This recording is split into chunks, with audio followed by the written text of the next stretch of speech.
This is the heart and soul of our community. This is multi-generations have gone here that live here. Investigators are working to figure out what caused a fire at a Lincoln County school and why this has such a big impact on the community.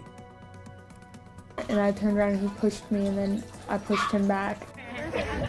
And a transgender student's mother is demanding answers as to what led up to a fight where her son was assaulted. Outside this morning, we've got some cloud cover and some patchy fog.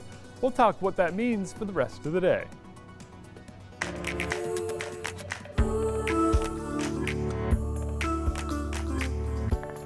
Up with KREM begins now.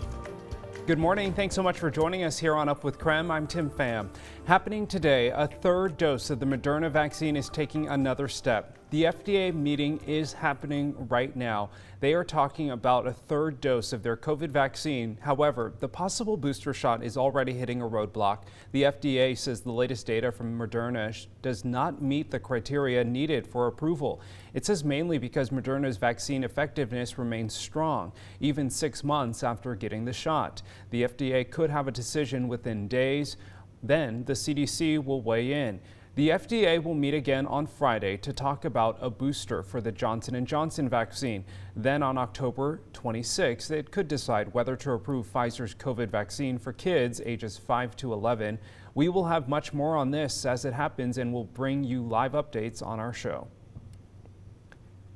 In the meantime, this is a live look at downtown Spokane where the sun is rising, but it still looks a little bit foggy out there. And I know some people further north are dealing with some patchy fog this morning. So let's get outside to meteorologist Jeremy Lagu. Jeremy, I even encountered some fog downtown. How's the visibility right now? Oh, wait, look, hi. Snowflakes on the dock. All right, here we go, downtown. You can see fog trying to form right there. See it? Just right there. You look off to the north, and there is what was some of that fog. Likely going to get a little more. That kind of comes and goes.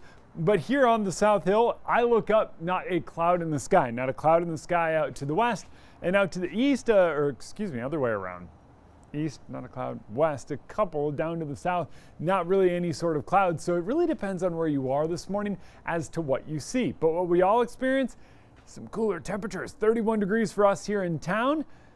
And that visibility, well, it's improved in most locations. Heading up and over the mountain passes, you are going to encounter some reduced visibility. But seriously, as the sun comes up here, I would not be surprised if this changed quite a bit, especially with how cool we are right now. 31 in Spokane, 35 in Coeur d'Alene, 31 in Ritzville, and 30 in Moses Lake, 35 in Deer Park, and 37 in Sandpoint. So it is a chilly start to the day. Some of you up above freezing, a lot of us down below it. When it comes to what we're seeing, a break in the clouds is what's going on right now. We're headed through a dry spot that's kind of in the middle of this storm, but later on today, we get another push of cloud cover. Conditional instability means we will see some scattered showers later on this afternoon as temperatures try to climb. We're shooting for 50, but I think we come up just shy as clouds build in. Investigators are working to figure out what caused a fire at Elmira Middle School in Lincoln County. The fire started at the school building Tuesday afternoon and continued burning through Wednesday morning. Overnight, the fire destroyed the building. Fire crews worked to put that fire out, but eventually it got out of control. School building, 14-foot ceilings, 12-foot ceilings inside, so they just couldn't make much of an attack there. And when it got into that attic space, it just moved so fast on us. One witness captured this incredible video the very moment when the roof of the gym collapsed. You could see it there and just how there was thick smoke and huge flames shooting through the roof. You could see the collapse happen there. For many in Elmira, this is hard to see, and hard to see their school because it was the heart of the community. This is not just a structure. This is the heart and soul of our community. This is multi-generations have gone here that live here. We have a teacher who had all of his jerseys and baseball hats and diplomas from all the years that he was a student, all the years that he's taught, all the years that he's coached. That was his theme in his classroom this year, and that's gone. Like, you don't get that back. Investigators are not sure what caused the fire at this time. Students were not at the school, though, on Tuesday due to a power outage. Elementary students will attend classes virtually, but long-term plans for students are still being sorted out. Microsoft will be replacing every Chromebook lost in the fire, and the Columbia Basin and Innovia Foundations are fundraising money for the school.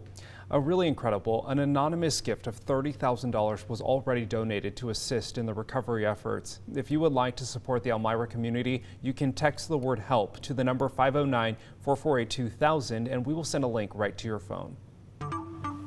And I turned around and he pushed me, and then I pushed him back, and he got close, and then he punched me, and then he has continued from there. And I'd taken his glasses off him to try and get him away. The assault of a transgender student at a Spokane middle school was caught on video on Tuesday. The victim's mother is now demanding answers about what led up to the fight. They're honestly slapping each other. The video shows punches being thrown as a circle of students watch on. KREM 2 spoke with the victim and his family. His mother worries how her son's identity played a role in the fight. Spokane police say they take hate crime accusations very seriously. No one is in custody as of right now. Police did forward a 4th-degree assault charge to prosecutors. We're already being bullied, and then on top of it.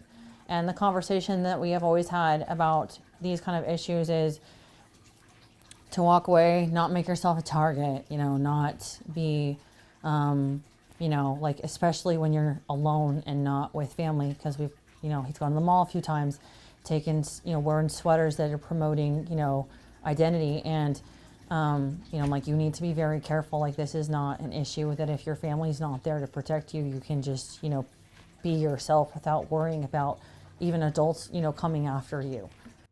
KREM 2 reached out to Spokane Public Schools. In a statement, they say SPS takes any incident involving student conflict very seriously. We are investigating what has occurred and will work to partner with all parties involved. Meanwhile, Kootenai Health continues to treat more than 100 COVID patients per month. 41 patients are in the ICU, with at least 12 of them on ventilators. Kootenai Health is running 4 ICUs, with 2 of them dedicated to COVID patients. Kootenai is still not doing elective surgeries as they are under crisis standards of care. This led to delays in accepting patients from rural areas. I really don't know in the end if we'll ever know how many people in this area have died because of inability to get care, especially in some of these critical access hospitals when you delay care significantly to get those patients transferred. They're already quite a ways away from a major medical center. Kootenai Health Chief Physician Executive says they are trying to focus on the morale of healthcare workers and provide resources to boost spirits. It is 7:08. It is time for your morning rush. More news in less time. Coeur d'Alene police are still looking for a missing endangered woman. 62-year-old Sharon Archer was last seen by her husband in late September. Police considered her endangered due to a medical condition. Both police and her family don't know where she could be and are worried because she has a history of becoming disoriented. Anyone with information about her whereabouts should call Coeur d'Alene Police. Spokane Public Libraries are now offering free menstrual hygiene products in each of their libraries' restrooms. A library spokesperson says they've partnered with women-owned company Aunt Flo to provide tampons and pads in dispensers available to anyone who needs them. SPL says they believe providing free menstrual hygiene products will alleviate stress for those experiencing what's known as period poverty. Millions of retirees on Social Security will get a 5.9% increase in benefits for 2022. The spike will boost monthly payments by $92. This will be the biggest cost of living raise in 39 years. The increase will affect household budgets for nearly 70 million people. And the October installment of the advanced child tax credit payment is set to hit bank accounts on Friday. Eligible families who did not opt out received $300 monthly payments for each child under 6 and $250 for older children. That's your morning rush. More news in less time. Let us know what's happening in your neighborhood by using the hashtag #UpWithKREM on social media. One Spokane businessman is taking it upon himself to send the homeless hotspot reports. Why he thinks it will make people experiencing homelessness seek the resources they need. The commitments being made today are a sign of major progress in moving goods from manufacturers to a store or to your front door. President Biden is working to address supply chain issues that are driving up prices across the country. And Seattle port cargo ships are now working overtime to make sure supplies get unloaded.